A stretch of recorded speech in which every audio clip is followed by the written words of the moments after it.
Before we end tonight, one of our Vietnam vets who's with us tonight is asked to say just a few words to all of us. So, Jim?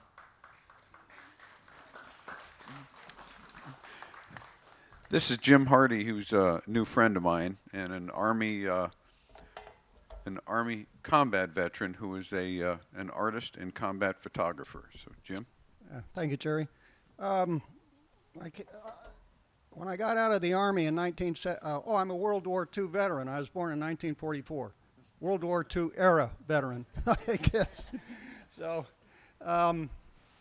my father was at Pearl Harbor. He was a Navy pilot, and this is a picture of him. I brought it tonight because I thought maybe Chuck and some of these gentlemen may have known him.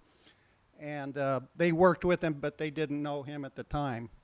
But he died in December last year at the age of 98 and a half. And he was so full of life, just like these gentlemen and you ladies here. So full of life, it's just a humbling experience. He told me about his experience at Pearl Harbor. He didn't talk much about World War II, but he did talk to me about Pearl Harbor. And his story parallels very closely the stories that you heard tonight, so I won't talk about that story. But I do want to talk to you ladies. When I got out of the Army, I had the GI Bill, and I went back to San Francisco Art Institute and got a master's degree in art. And I was a combat artist in Vietnam and a combat photographer for the Army. But I got my master's degree in 1972, and I got out of school with my master's degree, and I looked at that piece of paper, and I thought, this ain't going to buy me a cup of coffee.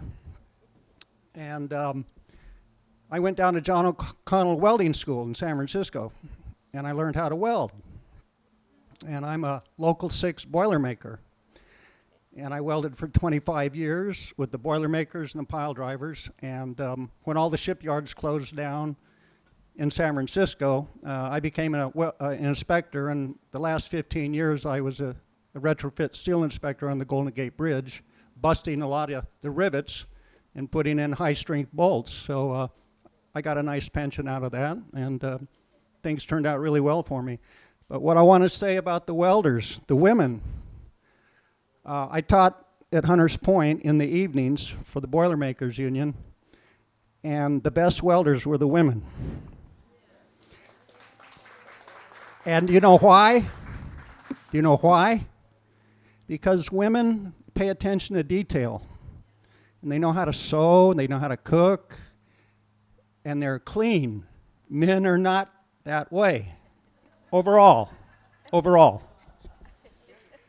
And the women, I had 6 women in my class, and the women were always on the bench.